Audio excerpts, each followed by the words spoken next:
ಮದುವೆ ವಯಸ್ಸಿಗೆ ಬಂದ ಮಗಳೇ ಪರಿಚಯಿಸಿದ ಮಹಿಳೆಗೆ ಪ್ರೀತ್ಸೆ ಅಂತ ಅಂಕಲ್ ಹಿಂದೆ ಬಿದ್ದಿದ್ದಾನೆ. ಇಬ್ಬರು ಮಕ್ಕಳ ತಾಯಿಯ ಹಿಂದೆ ಬಿದ್ದಿದ್ದ ಅಂಕಲ್ ವಿರುದ್ಧ ಮಹಿಳೆ ಪೊಲೀಸ್ ಠಾಣೆ ಮೆಟ್ಟಿಲೇರಿದ್ದಾರೆ. ಬೆಂಗಳೂರಿನ ವೈಯಾಲಿ ಕಾವಲ್ ವ್ಯಾಪ್ತಿಯ ಸಂತೋಷ ರೆಡ್ಡಿಗೆ ಫ್ಯಾಷನ್ ಡಿಸೈನರ್ ಆಗಿದ್ದ ಸಂತ್ರಸ್ತ ಮಹಿಳೆಯನ್ನ ಮಗಳು ಪರಿಚಯಿಸಿದ್ಲು. ತನ್ನ ಮಗಳಿಗೆ ಗಂಡು ನೋಡಿ ಸಂಬಂಧಿ ಮದುವೆಗೆ ಕುರ್ತಾ ಡಿಸೈನ್ ಮಾಡಿಕೊಡಿ, ನಿಮ್ಮ ಕಂಪನಿಗೆ ಹಣ ಹೂಡಿಕೆ ಮಾಡ್ತೀನಿ ಅಂತೆಲ್ಲ ಹೇಳಿ ಸ್ನೇಹ ಬೆಳೆಸಿಕೊಂಡಿದ್ದ ಸಂತೋಷ್ ಒಂದು ದಿನ ನನ್ನ ಮಗಳು ಮನೆಯಲ್ಲಿದ್ದ ಚಿನ್ನ ಹಣದ ಸಮೇತ ನನ್ನ ಬಿಟ್ಟು ಹೋಗಿದ್ದಾಳೆ ಎಂದಿದ್ದ. ಈ ವೇಳೆ ಸಮಾಧಾನ ಮಾಡೋದಕ್ಕೆ ಮನೆಗೆ ಕರೆಸಿದ ಸಂತ್ರಸ್ತೆಗೆ ಏಕಾಏಕಿ ಪ್ರೀತಿಸುವಂತೆ ಒತ್ತಾಯ ಮಾಡಿದ್ದ. ನಿರಾಕರಿಸಿದ ಸಂತ್ರಸ್ತೆ ಮೇಲೆ ಹಲ್ಲೆಗೈದು ಮಕ್ಕಳನ್ನು ಕೊಲ್ಲುವ ಬೆದರಿಕೆ ಹಾಕಿದ್ದಾನೆ ಅಂತ ಆರೋಪಿಸಿ ಪೊಲೀಸ್ ಠಾಣೆಯಲ್ಲಿ ಸಂತ್ರಸ್ತೆ ದೂರು ದಾಖಲಿಸಿದ್ದಾರೆ. ಧರ್ಮಸ್ಥಳ ಬುರುಡೆ ಪ್ರಕರಣದ ತನಿಖೆ ವೇಳೆ ಸೌಜನ್ಯ ಪರ ಹೋರಾಟಗಾರ ಮಹೇಶ್ ಶೆಟ್ಟಿ ತಿಮರೋಡಿ ಮನೆಯಲ್ಲಿ ಸಿಕ್ಕ ಬಂದೂಕನ್ನ ಎಫ್ಎಸ್ಎಲ್ಗೆ ರವಾನಿಸಲಾಗಿದೆ. ಅಕ್ರಮ ಶಸ್ತ್ರಾಸ್ತ್ರ ಹೊಂದಿದ್ದ ಪ್ರಕರಣ ಸಂಬಂಧ ಬಂದೂಕಿನ ಪರೀಕ್ಷೆಗಾಗಿ ಬೆಳ್ತಂಗಡಿ ಪೊಲೀಸರು ಎಫ್ಎಸ್ಎಲ್ಗೆ ಕಳುಹಿಸಿದ್ದಾರೆ. ಮತ್ತೊಂದೆಡೆ ಬೆಳ್ತಂಗಡಿಯಲ್ಲೇ ಮೊಕ್ಕಾಂ ಹೂಡಿರುವ ಎಸ್ಐಟಿ ಮುಖ್ಯಸ್ಥ ಪ್ರಣವ್ ಮೊಹಂತಿ ಶನಿವಾರ ಇಡೀ ದಿನ ಪ್ರಕರಣದ ಸಾಕಷ್ಟು ಮಾಹಿತಿ ಪಡೆದಿದ್ದಾರೆ. ಇನ್ನು ಸೋಮವಾರ ಬೆಳಗ್ಗೆ 10:30ಕ್ಕೆ ವಿಚಾರಣೆಗೆ ಹಾಜರಾಗುವಂತೆ ಮಹೇಶ್ ಶೆಟ್ಟಿ ತಿಮರೋಡಿ, ಗಿರೀಶ್ ಮಟ್ಟಣ್ಣನವರ್, ಜಯಂತ್ ಮತ್ತು ವಿಠಲಗೌಡನಿಗೆ ನೋಟಿಸ್ ನೀಡಲಾಗಿದೆ. ಇತ್ತ ಅಖಿಲ ಭಾರತ ಮಹಿಳಾ ಒಕ್ಕೂಟ ಸಿಎಂ ಸಿದ್ದರಾಮಯ್ಯಗೆ ಪತ್ರ ಬರೆದಿದೆ. ಧರ್ಮಸ್ಥಳ ಪ್ರಕರಣದ ನ್ಯಾಯಯುತ ತನಿಖೆಗಾಗಿ ಎಸ್ಐಟಿಗೆ ಸಂಪೂರ್ಣ ಸ್ವಾತಂತ್ರ್ಯ ನೀಡುವಂತೆ ಮನವಿ ಮಾಡಿದೆ.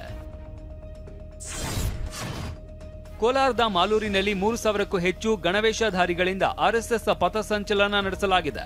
ಪಥಸಂಚಲನದಲ್ಲಿ ಮಾಜಿ ಸಚಿವ ಕೃಷ್ಣಯ್ಯ ಶೆಟ್ಟಿ, ಶಾಸಕ ಮಂಜುನಾಥ ಗೌಡ, ಮಾಜಿ ಸಂಸದ ಮುನಿಸ್ವಾಮಿ ಸೇರಿದಂತೆ ಹಲವರು ಭಾಗಿಯಾಗಿದ್ದರು. 1.5 ಗಂಟೆಯಲ್ಲಿ 4.4 ಕಿಲೋಮೀಟರ್ ಪಥಸಂಚಲನ ನಡೆಸಲಾಗಿದೆ. ಇತ್ತ ಹಾವೇರಿಯ ರಾಣೆಬೆನ್ನೂರಿನ ಅಶೋಕ ವೃತ್ತದಿಂದ ಆರ್ಎಸ್ಎಸ್ನ 1,000ಕ್ಕೂ ಅಧಿಕ ಗಣವೇಷಧಾರಿಗಳು ಪಥಸಂಚಲನ ನಡೆಸಿದ್ರು. ಮತ್ತೊಂದೆಡೆ ಬಾಗಲಕೋಟೆ ಜಿಲ್ಲೆ ಬೀಳಗಿ ತಾಲೂಕಿನ ಗಲಗಲಿ ಗ್ರಾಮದ ಪ್ರಮುಖ ರಸ್ತೆಗಳಲ್ಲಿ ಆರ್ಎಸ್ಎಸ್ ಪಥಸಂಚಲನ ನಡೆಸಿದ್ದು ಅಹಿತಕರ ಘಟನೆ ನಡೆಯದಂತೆ ಭದ್ರತೆ ಒದಗಿಸಲಾಗಿತ್ತು. ಇನ್ನು ಕಲಬುರಗಿಯ ಚಿತ್ತಾಪುರದಲ್ಲಿ ಪಥಸಂಚಲನಕ್ಕೆ 10 ಸಂಘಟನೆಗಳು ಮನವಿ ಹಿನ್ನೆಲೆ ಹೈಕೋರ್ಟ್ ಸೂಚನೆ ಮೇರೆಗೆ ಜಿಲ್ಲಾಡಳಿತ ಶಾಂತಿ ಸಭೆ ಕರೆದಿದೆ. ಅಕ್ಟೋಬರ್ 28ರ ಬೆಳಗ್ಗೆ 11:30ಕ್ಕೆ ಸಭೆಗೆ ಆಹ್ವಾನಿಸಿದೆ. ಸರ್ಕಾರಿ ಜಾಗಗಳಲ್ಲಿ ಆರ್ಎಸ್ಎಸ್ ಚಟುವಟಿಕೆಗಳಿಗೆ ಪರೋಕ್ಷವಾಗಿ ನಿರ್ಬಂಧ ಹೇರಿದ ಬಳಿಕ ಮತ್ತೆ ಆರ್ಎಸ್ಎಸ್ ಬಗ್ಗೆ ಸಚಿವ ಪ್ರಿಯಾಂಕ್ ಖರ್ಗೆ ವಾಗ್ದಾಳಿ ನಡೆಸಿದ್ದಾರೆ. ಆರ್ಎಸ್ಎಸ್ಗೆ ದೇಣಿಗೆ ಕೊಡುವವರು ಯಾರು ಅಂತ ಮಾಹಿತಿ ಬೇಕು. ಒಂದು ದೇವಸ್ಥಾನದ ಹುಂಡಿ ಹಣಕ್ಕೂ ಲೆಕ್ಕ ಇರುತ್ತೆ, ಆರ್ಎಸ್ಎಸ್ ಲೆಕ್ಕ ಮಾತ್ರ ಇಲ್ಲ. ಹಾಗಾದ್ರೆ ಆರ್ಎಸ್ಎಸ್ ದೇವರಿಗಿಂತ ದೊಡ್ಡದಾಗಿದ್ಯಾ ಅಂತ ವಾಗ್ದಾಳಿ ನಡೆಸಿದ್ದಾರೆ. ದೇವಸ್ಥಾನದಲ್ಲಿ ಇರೋ ಹುಂಡಿಗೆ ಜನರು ಹಾಕ್ತಾ ಇರೋದು ಲೆಕ್ಕ ಸಿಗ್ತದೆ, ಆರ್ಎಸ್ಎಸ್ ದೇಣಿಗೆ ಕೊಡ್ತಾ ಇರುವಂತ ಲೆಕ್ಕ ಯಾಕೆ ಸಿಗ್ತಾ ಇಲ್ಲ ನಿಮಗೆ? ದೇವ್ರಿಗಿಂತ ದೊಡ್ಡವರಾಗ್ಬಿಟ್ರೆ ಇವರು. ಮತ್ತೊಂದೆಡೆ ನಮಗೆ ಆರ್ಎಸ್ಎಸ್ ಶತ್ರು ಅಲ್ಲ, ಆದ್ರೆ ಅಸಮಾನತೆಯ ವ್ಯವಸ್ಥೆ ಶತ್ರು ಅಂತ ನಟ ಹೋರಾಟಗಾರ ಚೇತನ್ ಅಹಿಂಸಾ ಹೇಳಿದ್ದಾರೆ. ನಮಗೆ ಮತ್ತೆ ಈ ದಲಿತ ಸಂಘಟನೆಗಳು ಮತ್ತೆ ಸಮಾನತಾವಾದಿ ಶತ್ರು ಯಾರು? ಇಡೀ ಅಸಮಾನತೆ ಅನ್ಯಾಯದ ವ್ಯವಸ್ಥೆ. ಧಾರ್ಮಿಕ ದ್ವೇಷ ಮತ್ತು ಮಹಿಳೆಯರ ಘನತೆಗೆ ಧಕ್ಕೆ ತರುವ ಭಾಷಣ ಮಾಡಿದ ಆರೋಪದ ಅಡಿಯಲ್ಲಿ ಆರ್ಎಸ್ಎಸ್ ಮುಖಂಡ ಕಲ್ಲಡ್ಕ ಪ್ರಭಾಕರ್ ಭಟ್ ವಿರುದ್ಧ ಪ್ರಕರಣ ದಾಖಲಿಸಲಾಗಿದೆ. ಈಶ್ವರಿ ಪದ್ಮುಂಜ ಎಂಬುವರ ದೂರಿನ ಮೇರೆಗೆ ಪುತ್ತೂರು ಗ್ರಾಮಾಂತರ ಪೊಲೀಸ್ ಠಾಣೆಯಲ್ಲಿ ಎಫ್ಐಆರ್ ದಾಖಲಾಗಿದೆ. ಉಪ್ಪಳಿಗೆಯ ದೀಪೋತ್ಸವ ಕಾರ್ಯಕ್ರಮದಲ್ಲಿ ಭಾಷಣದ ವೇಳೆ ಪ್ರಭಾಕರ್ ಭಟ್ ಧಾರ್ಮಿಕ ದ್ವೇಷ, ಮಹಿಳೆಯರ ಘನತೆಗೆ ಧಕ್ಕೆ ತರುವ ಭಾಷಣ ಮಾಡಿದ್ದಾರೆ ಅಂತ ಆರೋಪಿಸಲಾಗಿತ್ತು. ಇನ್ನು ಕಲ್ಲಡ್ಕ ಪ್ರಭಾಕರ್ ಭಟ್ ಪ್ರಚೋದನಕಾರಿ ಹೇಳಿಕೆಯನ್ನ ಕೊಡೋದು ಬಿಟ್ಟು ಕಾನೂನು ಪಾಲನೆ ಮಾಡಿದ್ರೆ ಒಳ್ಳೇದು ಅಂತ ಸಚಿವ ಪ್ರಿಯಾಂಕ್ ಖರ್ಗೆ ಎಚ್ಚರಿಕೆ ನೀಡಿದ್ದಾರೆ. ಯಾರವರು ಕಾನೂನಿಗಿಂತ ದೊಡ್ಡವರು? ಕಲ್ಲಡ್ಕ ಪ್ರಭಾಕರ್ ಭಟ್ ಇಂಥ ಪ್ರಚೋದನಕಾರಿ ಹೇಳಿಕೆಗಳನ್ನು ಕೊಡೋದು ಬಿಟ್ಟು ಕಾನೂನು ಪಾಲನೆ ಮಾಡಿದ್ರೆ ಒಳ್ಳೇದು ಎಲ್ಲರಿಗೂ, ಅವರಿಗೆ ಅವ್ರ ಸಂಸ್ಥೆಗಳಿಗೆ. ಸುಮ್ಮನೆ ಬಾಯಿಗೆ ಬಂದಂಗೆ ಮಾತಾಡೋಕ್ಕಾಗಲ್ಲ. ಶಾಖೆಗಳಲ್ಲಿ ಮಾತಾಡ್ದಂಗೆ ಪಬ್ಲಿಕ್ನಲ್ಲಿ ಮಾತಾಡಿದ್ರೆ ಕಾನೂನು ಪ್ರಕಾರ ಕ್ರಮ ತಗೋತೀವಿ. ಬೆಂಗಳೂರಿನ ರಸ್ತೆ ಗುಂಡಿ, ಟ್ರಾಫಿಕ್, ಕಸದ ಸಮಸ್ಯೆ ಬಗ್ಗೆ ಪೋಸ್ಟ್ ಮಾಡಿ ಅಸಮಾಧಾನ ವ್ಯಕ್ತಪಡಿಸಿದ್ದ ಉದ್ಯಮಿಗಳ ಜೊತೆ DCM DK Shivakumar dinner meeting ನಡೆಸಿದ್ದಾರೆ. ಡಿನ್ನರ್ ಮೀಟಿಂಗ್ನಲ್ಲಿ ಉದ್ಯಮಿಗಳಾದ ಕಿರಣ್ ಮಜುಮ್ದಾರ್, ಮೋಹನ್ ದಾಸ್ ಪೈ ಭಾಗಿಯಾಗಿದ್ದರು. ಸಭೆಯಲ್ಲಿ ಬೆಂಗಳೂರಿನ ರಸ್ತೆ ಗುಂಡಿ, ಟ್ರಾಫಿಕ್, ಕಸದ ಸಮಸ್ಯೆ ಬಗ್ಗೆ ಚರ್ಚೆ ನಡೆಸಿದ್ದಾರೆ. ಈ ಬಗ್ಗೆ ಪ್ರತಿಕ್ರಿಯೆ ನೀಡಿದ ಡಿಕೆ ಶಿವಕುಮಾರ್ ಅವರಿಂದಲೂ ಅಭಿಪ್ರಾಯ ಪಡೆದಿದ್ದೇನೆ ಎಂದಿದ್ದಾರೆ. Yes, I met Mohan Das Pai, Kiran Mazumdar, ಇನ್ನು ಯಾರು ಕೆಲವನ್ನೆಲ್ಲ ಥರ ಮಾತಾಡಿದ್ದೀನಿ. ಅದನ್ನು ನಾನು ತಿಳಿಸ್ತೀನಿ ಬಿಡಿ. ಹಾಗೆ ಅವ್ರ ಒಪಿನಿಯನ್ ಕೇಳಬೇಕಲ್ಲ. ಹಂಗಂತ ಅವ್ರು ನಮ್ಮನ್ನ ಕ್ರಿಟಿಸೈಸ್ ಮಾಡೋದು ಅಂತ ಅವ್ರು ಬಿಡೋಕ್ಕಾಗಲ್ಲ. They are Bengaluru. They are interested in Bengaluru. ಅವ್ರಿಗೆ ಹೇಳ್ತಾ ಇದ್ದೀನಿ, ನಿಮ್ಮ ಸಿಟಿ ಇದು, ಡೋಂಟ್ ಹರ್ಟ್ ಯುವರ್ ಸಿಟಿ. ಅವರು ಕೆಲವು ಸಜೆಷನ್ ಕೊಟ್ಟಿದ್ದಾರೆ, ಒಳ್ಳೊಳ್ಳೆ ಸಜೆಷನ್ ಕೊಟ್ಟಿದ್ದಾರೆ. I don't tell. ಬೆಂಗಳೂರಿನಲ್ಲಿ ಟನಲ್ ರಸ್ತೆಗೆ ವಿರೋಧ ವ್ಯಕ್ತಪಡಿಸಿದ್ದ ಸಂಸದ ತೇಜಸ್ವಿ ಸೂರ್ಯ ಡಿಸಿಎಂ ಡಿಕೆ ಶಿವಕುಮಾರ್ ಅವರ ಬಳಿ 30 ನಿಮಿಷ ಸಮಯವನ್ನ ಕೇಳಿದ್ದಾರೆ. ಟನಲ್ ರೋಡ್ ಯಾಕೆ ಒಳ್ಳೆಯದಲ್ಲ ಅನ್ನೋದರ ಬಗ್ಗೆ ಡಿಸಿಎಂಗೆ ಮನವರಿಕೆ ಮಾಡಿಕೊಡ್ತೇವೆ ಅಂತ ತೇಜಸ್ವಿ ಸೂರ್ಯ ಹೇಳಿದ್ದಾರೆ. ಈ ಬಗ್ಗೆ ಪ್ರತಿಕ್ರಿಯಿಸಿರುವ ಡಿಕೆ ಶಿವಕುಮಾರ್, ತೇಜಸ್ವಿ ಸೂರ್ಯ ನನ್ನ ಜೊತೆ ಮಾತನಾಡಬೇಕು ಎಂದಿದ್ದಾರೆ. ಹಾಗಾಗಿ ನಾನು ಟೈಮ್ ಕೊಟ್ಟಿದ್ದೀನಿ, ಖಂಡಿತ ಅವರ ಸಲಹೆಯನ್ನ ಪಡೆಯುತ್ತೇನೆ ಎಂದಿದ್ದಾರೆ. ನಾನು ನಿನ್ನೆ ಕೂಡ ಡಿಕೆ ಶಿವಕುಮಾರ್ ಅವರ ಕಚೇರಿಗೆ ಮಾತನಾಡಿ 30 ನಿಮಿಷ ನನಗೆ ಸಮಯ ಕೊಡಿ ಅಂತ ಕೇಳಿದ್ದೀನಿ. ಅವರು ಇವತ್ತೋ ನಾಳೆ ಅವರು ಸಮಯ ಕೊಡಬಹುದು. ನಾನು ಅವರನ್ನ ಭೇಟಿ ಮಾಡ್ತೀನಿ. ಭೇಟಿ ಮಾಡಿ ಈ ಪ್ರಾಜೆಕ್ಟ್ನ ಕುಂದುಕೊರತೆಗಳು ಏನಿದೆ, ಈ ಪ್ರಾಜೆಕ್ಟ್ ಆಯಿತು ಅಂತಂದ್ರೆ ಬೆಂಗಳೂರಿಗೆ ಏನೇನು ಸಮಸ್ಯೆಗಳಾಗುತ್ತೆ ಅನ್ನೋದನ್ನ ಅವರಿಗೆ ಎಕ್ಸ್ಪ್ಲೈನ್ ಮಾಡಿ ಮನವರಿಕೆ ಮಾಡುವಂತ ಪ್ರಯತ್ನ ಮಾಡ್ತೀನಿ. ನಾನು ಮಂಗಳವಾರ ಟೈಮ್ ಕೊಟ್ಟಿದ್ದೀನಿ. ಸೋಮವಾರ ಸ್ವಲ್ಪ ಬಿಸಿ ಇರ್ತೀನಿ. ಮಂಗಳವಾರ ಟೈಮ್ ಕೊಟ್ಟಿದ್ದೀನಿ. ಖಂಡಿತ I will seek his suggestion and is whatever you want, let it tell. If it is good, I am ready to cooperate with him.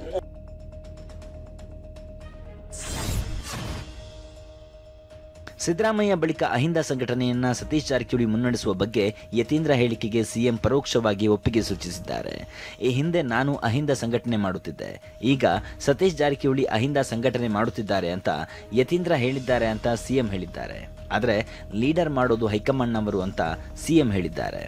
ಅವ್ರು ಹೇಳಿದ್ದು ಸೈದ್ಧಾಂತಿಕವಾಗಿ ಅಹಿಂದ ಸಂಘಟನೆ ನಾನು ಮಾಡ್ತಾ ಇದ್ದೆ, ಆಮೇಲೆ ಈಗ ಅದನ್ನ ಸತೀಶ್ ಜಾರಕಿಹೊಳಿ ಅವರು ಮಾಡ್ತಾ ಇದ್ದಾರೆ ಅಂತ ಹೇಳಿದ್ರು. ಇನ್ನು ಸಿಎಂ ಹೇಳಿಕೆಗೆ ಸಹಮತ ವ್ಯಕ್ತಪಡಿಸಿದ ಸಚಿವ ಸತೀಶ್ ಜಾರಕಿಹೊಳಿ, ಯತೀಂದ್ರ ಅವರು ಸಿಎಂ ಡಿಸಿಎಂ ಪಕ್ಷದ ಅಧ್ಯಕ್ಷ ಎಂದು ಎಲ್ಲೂ ಹೇಳಿಲ್ಲ. ಸಿಎಂ ಸ್ಥಾನಕ್ಕೂ ಅಹಿಂದ ನಾಯಕತ್ವಕ್ಕೂ ಯಾವುದೇ ಸಂಬಂಧ ಇಲ್ಲ ಅಂದಿದ್ದಾರೆ. ಸಿಎಂ ಅವರು ಒಪ್ಕೊಂಡಿದ್ದಾರೆ ಸರ್. ನಮ್ಮ ನಂತರ ಸತೀಶ್ ಜಾರಕಿಹೊಳಿ ಅವರು ಅಹಿಂದ ನೋಡ್ಕೊಂಡು ಹೋಗ್ತಾ ಇದ್ದಾರೆ ಅನ್ನೋದು ಅದಾದ ವಿಷಯ ಬೇರೆ ಅದು. ಓಕೆ. ಸಿದ್ದರಾಮಯ್ಯಗೆ ವರಿಷ್ಠರು ಸಂಪುಟ ಪುನಾರಚನೆ ಅಧಿಕಾರವನ್ನ ಕೊಟ್ರೆ ಸಿದ್ದರಾಮಯ್ಯ ಅವರೇ 5 ವರ್ಷ ಮುಖ್ಯಮಂತ್ರಿ ಆಗಿ ಇರಲಿದ್ದಾರೆ. ಇಲ್ಲದೇ ಇದ್ರೆ ರಾಜಕೀಯ ಸ್ಥಿತ್ಯಂತರ ನಡೆಯುವುದು ಗ್ಯಾರಂಟಿ ಅಂತ ಶಾಸಕ ಕೆಎನ್ ರಾಜಣ್ಣ ಹೇಳಿಕೆ ನೀಡಿದ್ದಾರೆ. ಸಿದ್ದರಾಮಯ್ಯನವರಿಗೆ ರೀಶಫಲ್ ಮಾಡಕ್ಕೆ ಹೈಕಮಾಂಡ್ ಒಪ್ಪಿಗೆ ಕೊಟ್ಟರೆ ಅವರೇ 5 ವರ್ಷ ಇರ್ತಾರೆ. ರೀಶಫಲ್ ಮಾಡಕ್ಕೆ ಒಪ್ಪಿಗೆ ಕೊಡದೇ ಇದ್ರೆ ಮುಂದೆ ಏನಾಗ್ತದೆ ಅಂತ ಯಾರು ಹೇಳಿಕ್ಕಾಗಲ್ಲ. ಯಾಕಂದ್ರೆ ಹೈಕಮಾಂಡ್ ನಲ್ಲಿ ಅವ್ರಿಗೆ ರೀಶಫಲ್ಗೆ ಅವಕಾಶ ಕೊಟ್ಟರೆ, ಪರ್ಮಿಷನ್ ಕೊಟ್ಟರೆ ಅವರು 5 ವರ್ಷ ಇರ್ತಾರೆ.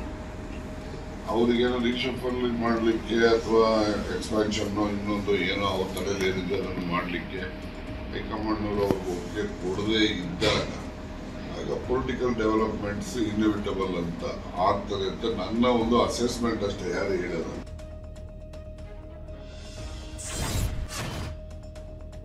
ಸಚಿವ ಸ್ಥಾನ ತ್ಯಾಗಕ್ಕೆ ಸಿದ್ಧ ಎಂಬ ಕೃಷ್ಣ ಬೈರೇಗೌಡ ಹೇಳಿಕೆಗೆ ಪ್ರತಿಕ್ರಿಯೆ ನೀಡಿದ ಸತೀಶ್ ಜಾರಕಿಹೊಳಿ, ಪಕ್ಷದ ನಿರ್ಧಾರವನ್ನ ಎಲ್ಲರೂ ಪಾಲನೆ ಮಾಡಲೇಬೇಕಾಗತ್ತೆ ಅಂದಿದ್ದಾರೆ.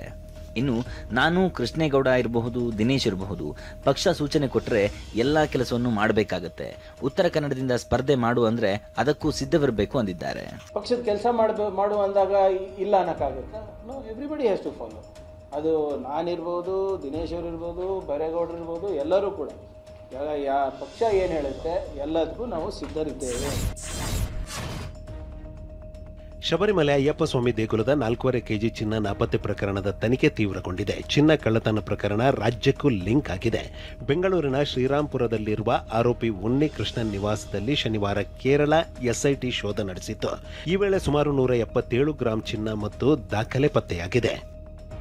ಇನ್ನು ಬಳ್ಳಾರಿಯ ಚಿನ್ನದ ವ್ಯಾಪಾರಿ ಗೋವರ್ಧನ್ ಎನ್ನುವವರು ಶಬರಿಮಲೆಯಲ್ಲಿ ಕಳ್ಳತನವಾಗಿದ್ದ 4 kg ಚಿನ್ನದಲ್ಲಿ 475 ಗ್ರಾಂ ಖರೀದಿ ಮಾಡಿರೋದು ಬೆಳಕಿಗೆ ಬಂದಿದೆ. ಎಸ್ಐಟಿ ಟೀಮ್ ಗೋವರ್ಧನ್ಗೆ ಸೇರಿದ ಬಳ್ಳಾರಿಯ ರೊದ್ದಂ ಜುವೆಲ್ಲರ್ ಶಾಪ್ಗೆ ದಾಳಿ ಮಾಡಿ 475 ಗ್ರಾಂ ಚಿನ್ನವನ್ನ ರಿಕವರಿ ಮಾಡಿದೆ. ಅಲ್ಲದೆ ಗೋವರ್ಧನ್ಗೆ ನೋಟಿಸ್ ಕೊಟ್ಟು ವಿಚಾರಣೆಗೆ ಹಾಜರಾಗುವಂತೆ ನೋಟಿಸ್ ನೀಡಿದ್ದಾರೆ. ದಾವಣಗೆರೆಯ ಚನ್ನಗಿರಿ ತಾಲೂಕಲ್ಲಿ ಬಡ್ಡಿ ವಸೂಲಿ ದಂಧೆಗೆ ಬಡ ಕುಟುಂಬಗಳು ಕಂಗಾಲಾಗಿವೆ. ಸಾಲ ಪಾವತಿಸಿದ್ರೂ ಸಾಲ ಇದೆಯೆಂದು ತೋರಿಸಿ ಹಿಂಸೆ ನೀಡ್ತಾ ಇದ್ದಾರೆಂದು ಸಾಲ ಪಡೆದವರು ಕಣ್ಣೀರು ಹಾಕಿದ್ದಾರೆ. ಚಿರಡೋಣಿ ಗ್ರಾಮದ ಕೆ ಹಂಸತಾರಕಂ ವಿರುದ್ಧ ಕಿರುಕುಳ ಆರೋಪ ಕೇಳಿಬಂದಿದೆ. ಸೂಕ್ತ ಕ್ರಮ ಕೈಗೊಳ್ಳುವಂತೆ ಸಾಲಗಾರ ಕುಟುಂಬಗಳು ಮನವಿ ಮಾಡಿವೆ. ಈರುಳ್ಳಿ ಮೂಟೆಯಡಿ ಶ್ರೀಗಂಧದ ತುಂಡುಗಳನ್ನು ಅಕ್ರಮವಾಗಿ ಸಾಗಿಸುತ್ತಿದ್ದ ಗ್ಯಾಂಗ್ ಅನ್ನು ಪೊಲೀಸರು ಬಂಧಿಸಿದ್ದಾರೆ. ಆಂಧ್ರದ ಕರ್ನೂಲ್ನಿಂದ ಬೆಂಗಳೂರಿಗೆ ಶ್ರೀಗಂಧ ಸಾಗಿಸುವ ವೇಳೆ ಬೆಂಗಳೂರಿನ ಸಿದ್ದಾಪುರ ಪೊಲೀಸರು ಶೇಖ್ ಶಾರೂಖ್, ಶೇಖ್ ಅಬ್ದುಲ್ ಕಲಾಂ, ಪರಮೇಶ್ ಹಾಗೂ ರಾಮ್ ಭೂಪಾಲ್ನ ಬಂಧಿಸಿದ್ದಾರೆ. 1 ಕೋಟಿಗೂ ಹೆಚ್ಚು ಮೌಲ್ಯದ 750 ಕೆಜಿ ಶ್ರೀಗಂಧ ಮರದ ತುಂಡುಗಳನ್ನು ವಶಕ್ಕೆ ಪಡೆಯಲಾಗಿದೆ. ಗಗನಕ್ಕೇರಿದ ಬಂಗಾರದ ಬೆಲೆ ಬ್ರೇಕ್ ಪಡೆದುಕೊಂಡು ಸ್ಥಿರತೆ ಕಾಯ್ದುಕೊಂಡಿದೆ. ಬೆಂಗಳೂರಿನಲ್ಲಿ 1 ಗ್ರಾಂ 22 ಕ್ಯಾರೆಟ್ ಚಿನ್ನದ ಬೆಲೆ ನಿನ್ನೆ 11,515 ರೂಪಾಯಿ ಇತ್ತು.